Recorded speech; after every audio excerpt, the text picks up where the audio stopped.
Merhaba arkadaşlar. Bugün sizlere gerçekte rukyecilik ve cin çıkarma işleminin ne olduğundan bahsetmek istiyoruz. Tıbbın ve bilimin yetersiz kaldığı dönemlerde alternatif tedavi yöntemleri geliştirilmiştir. Bu alternatif yöntemler dinden dine ve kültürden kültüre aktarılarak günümüze kadar gelmiştir. İçine cin veya şeytan girmiş veya cin musallatına uğradığı belirtilen insanların çoğu bilinç altında kişilik bölünmesi yaşayan hastalardır. Birazdan anlatacaklarımızı dikkatli bir şekilde dinlediğiniz takdirde gerçekten cin veya şeytan musallatı nedir? Kimler bu sorunları çözebilir? Rukyeciler cin veya şeytan çıkarabilir mi? Bununla ilgili ayrıntılı bilgiye sahip olacaksınız. Öncelikle evrensel manada birçok şifa yöntemi vardır.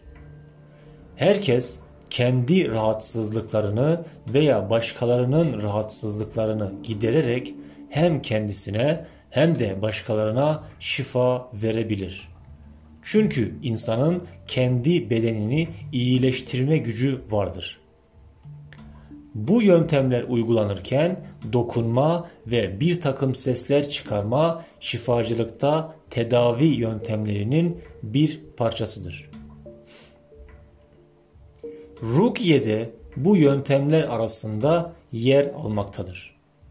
Rukye yapılırken de yine şifa verilmek istenen kişiye dokunulur ve bir takım dualar yapılır. Rukye ise İslam kültüründe bilinç altında kişilik bölünmesi yaşayan hastaların tedavisi işleminde kullanılan bir hipnoz yöntemidir.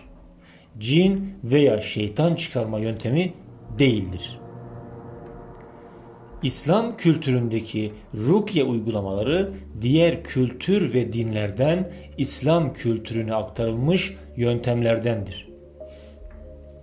Yani rukye ismi verilen tedavi yöntemi İslam dininin gelmesiyle birlikte özel olarak yaratıcı tarafından indirilen bir yöntem değildir. Sonradan İslam kültürüne aktarılan ve İslam dinine uyarlanan kopya edilmiş bir yöntemdir. İslam kültüründe rukye olarak adlandırılan yöntem Hint kültüründen İslam dinine aktarılmış ve İslam kültürüne değiştirilerek uyarlanmıştır. Şöyle ki İslam dini birden çok paganist kültürle iç içe geçmiştir. Eski Yunan kültürü bir paganist kültürdür. Abbasiler dönemi Hicri 7. yüzyılda eski Yunan metinleri Müslümanlar tarafından Halife Memun önderliğinde Arapça diline tercüme edilmiştir. Bu tercümeler Yunan paganist kültürünü de İslam dini içerisine taşımıştır. Yine Hint kültüründe mevcut olan mistik felsefe, tasavvuf, rabıta, meditasyon, 99'luk tesbih ve bunun gibi bir sürü kültür ve gelenek İslam dinine aktarılmış ve İslam kültürüne değiştirilerek uyarlanmıştır. Hint kültürü de bu şekilde İslam kültürüne etki etmiştir. Rukye ile tedavi de yine Hint kültüründen İslam kültürüne aktarılan yöntemlerdendir. Hatta ünlü tarihçi Mesudi Murucuz Zeheb isimli kitabında bu konulara ayrıntılı bir şekilde değinmiştir. Bunlar tarihi kaynaklarda yer alan somut gerçeklerdir. Rukye yöntemiyle cin veya şeytan çıkarma veya musallat tedavisi yapılamaz. Şöyle ki insanlar bilmedikleri ve yabancı kaldıkları rahatsızlıkların her zaman dini bir konu olduğunu düşünmektedirler. ve bu tür rahatsızlıklara ve vakalara ön yargılı bir şekilde içine cin girmiş, cin musallat olmuş gibi düşünmektedirler. Ve hastayı tedavi etmek amacıyla bir rukyeciye götürürler. Rukyeciler de kendilerini cin çıkaran kişiler olarak gördükleri için gelen tüm hastaları içine cin girmiş olarak görür ve bu yönde dualar okumaya başlarlar. Halbuki durum böyle değildir. Mesela İslam dininde rukyeciler ayet okuyarak şifa ve tedavi yöntemi uygularlar. Hristiyan dininde ise papazlar da İncil'de yer alan Latince dini metinleri okuyarak şifa ve tedavi işlemini uygularlar. Rukyeciler ve papazlar insanlara cin veya şeytan çıkarma işlemi yaptıklarını anlatmaktadırlar. Fakat ne rukyeciler ne de papazlar aslında cin veya şeytan çıkarma veya musallat tedavisi gerçekleştirmiyorlar. Çünkü rukyeciler ve papazlar aslında bilinç altına girmeye çalışan hipnoz yöntemlerini uygulamaktadırlar. Şöyle ki cin veya şeytan çıkarmak veya musallat tedavisini çözmek okunan dini metinlerle, Kur'an'la veya İncil ile ilgili olsaydı Müslüman rukyecinin başarılı olması, Hristiyan bir papazın ise başarısız olması gerekirdi. Ancak durum böyle değildir. Çünkü papazlar da insanların psikolojik sıkıntılarını çözerek şifa tedavisi uygulamaktadırlar. Hem rukyecilerin hem de papazların yöntemleri aynı ve hipnoz ile tedavi yöntemleridir. Cin veya şeytan çıkarma yöntemleri değildir. Ve yaptıkları yöntemler yaratıcı tarafından özel indirilen yöntemler değildir. İnsanların kişilik bozukluklarının tedavisi psikolojik literatüründe olan bir yöntemdir.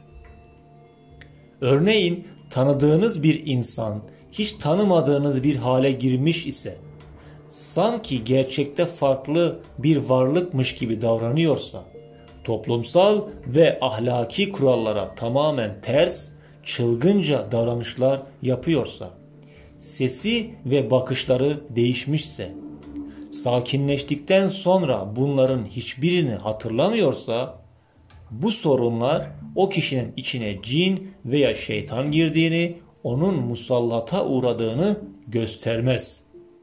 Bu rahatsızlıklar o kişide disosyatif kimlik bozukluğu denilen bir rahatsızlık olduğunu gösterir. Yani halk arasında insanlara cin çarpması, musallat gibi vakalar olduğu iddia edilen rahatsızlıkların çoğu psikolojide yeri olan, tanımlanmış, tanı ve tedavisi olan bir hastalıktır. Çünkü içine cin veya şeytan girmiş veya cin musallatına uğradığı belirtilen insanların çoğu bilinç altında kişilik bölünmesi yaşayan hastalardır. Kişilik bölünmesi yaşayan hastalar derin bir kişilik bölünmesi yaşadığı için bilinçaltı düzeyde ayrı bir kişilik oluşur.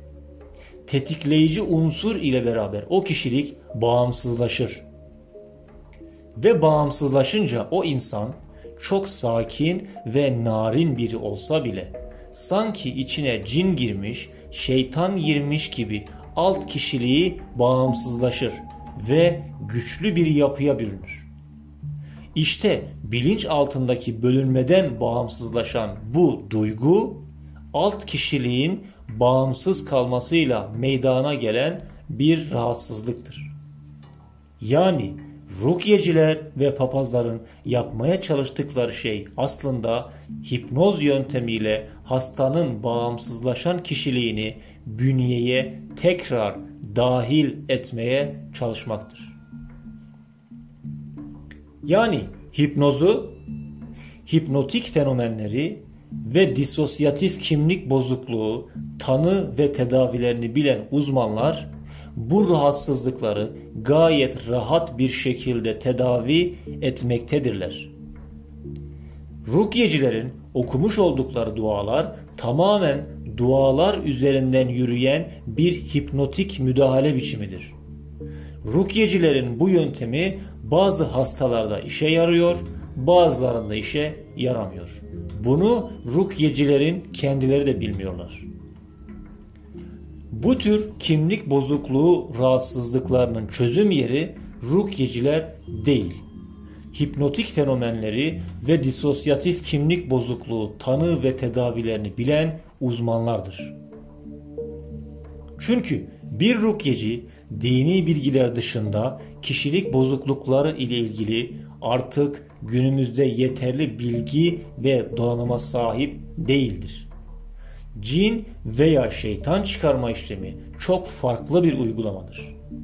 Rukyeciler cin veya şeytan çıkarma işlemi yapamazlar ve musallat tedavisini çözemezler. Çünkü onların yanında bu bilgi yoktur. Onlar ancak hipnoz yöntemiyle insanların bilinçaltı kişiliğini değiştirmeye çalışarak tedavi uygulamaktadırlar. Alternatif tedavi ve şifa çalışmaları ile ilgili paylaşımların devamı gelecektir. Konuyla ilgili sorularınızı açıklama kısmında bulunan e-posta adresine gönderebilirsiniz. Teşekkürler.